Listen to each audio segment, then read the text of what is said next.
Baiklah, kali ini kita akan membahas tentang uji paired sample t-test atau sering disebut dengan uji T berpasangan. Nah, sebelum kita mulai tesnya, kita harus tahu dulu apa sih uji paired sample t-test itu. Uji T berpasangan itu adalah teknik statistik untuk membandingkan dua nilai rata-rata yang berasal dari subjek yang sama, tetapi diukur pada dua waktu yang berbeda.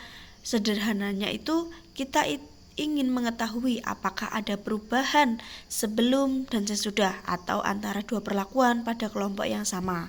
Nah, uji paired sample t-test ini digunakan jika memenuhi karakteristik sebagai berikut. Yang pertama itu data berpasangan, artinya itu berasal dari subjek yang sama, misalnya dari pretest, kemudian ada posttest. Nah, yang kedua yaitu skala data itu adalah interval ataupun rasio. Selain itu tidak bisa diuji menggunakan uji paired sample t-test. Yang ketiga, selisih antara dua pengukuran itu berdistribusi normal, artinya data-datanya itu harus normal, harus sesuai gitu. Kemudian ada kriteria pengujian dasar pengambilan keputusan. Nah, jika p-value-nya atau signifikansinya itu kurang dari 0,05, maka HO-nya ditolak. Artinya terdapat perbedaan yang signifikan. Sedangkan jika signifikansinya itu lebih dari 0,05, maka HO-nya ditolak. Gagal ditolak artinya tidak terdapat perbedaan yang signifikan. Nah, di situ terdapat paired sample statistik yang dimana mean-nya itu bernilai 77,30, kemudian pada pretest, sedangkan pada posttest bernilai 83,00. Nah, dengan partisipan yang berjumlah 20 orang, nah standar deviasinya di sini sudah terjelaskan. Untuk pretest 9,22, sedangkan untuk posttestnya 9,13. Nah, jadi bisa diambil kesimpulan itu bahwa terjadi peningkatan rata-rata. Kita lihat dari mean-nya ya, terjadi peningkatan rata-rata sebesar 5,7 poin dari pretest ke posttestnya. Nah, ini menunjukkan adanya peningkatan hasil belajar setelah ada perlakuan yang dilakukan kepada partisipan. Nah, kemudian kepada paired sample correlation ini kita lihat korelasinya berjumlah 0,174, sedangkan signifikansinya itu berjumlah 0,462. Artinya ini kan lebih dari 0,05. Yaitu artinya itu tidak terdapat hubungan yang signifikan antara pretest dan posttest karena nilainya lebih dari 0,05. Jadi maksudnya peningkatan nilai itu bukan karena hubungan antara pretest dan posttest, melainkan mungkin karena adanya perlakuan. Kemudian pada paired sample test kita lihat langsung di significance yang two-tailnya. Di sini bernilai 0,044. Nah, artinya kan lebih dari 0,05.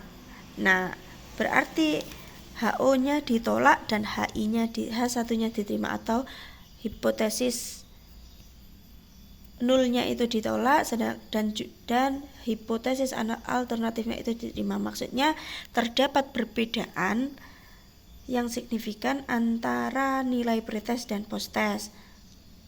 Begitu. Lanjut, kita akan langsung praktek ke SPSS-nya. Pertama kita buka dulu variable view-nya. Nah, sebelum kita melakukan tes, kita harus menyiapkan dulu data-data di Excel ya untuk tesnya. Kemudian pada nama ini kita tuliskan pre. Kemudian di bawahnya pada kolom nomor 2 itu kita tuliskan post. Nah, kemudian di label baru kita tuliskan pretest. Selanjutnya posttest. Nah, kemudian kita baru bisa membuka data view. Setelah itu akan muncul di sini pre dan post. Kemudian kita buka Excel-nya, data-data Excel-nya.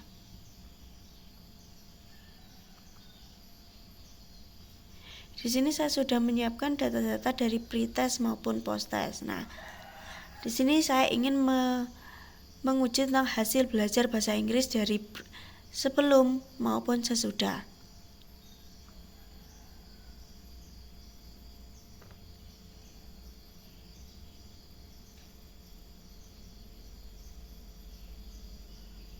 Kemudian kita copy, kita letakkan di SPSS tadi.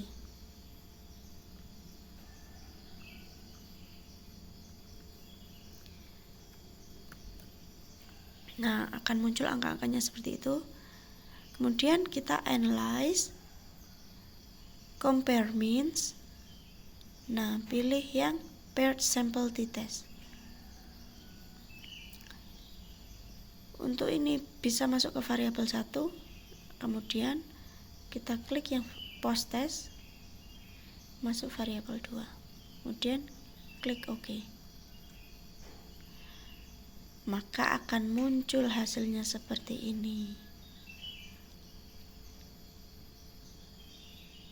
Nah, ada paired sample statistik, kemudian ada paired sample test, dan ada paired sample correlation, kemudian paired sample test, dan juga paired sample effect size. Nah, yang kita nilai adalah yang ini, paired sample test.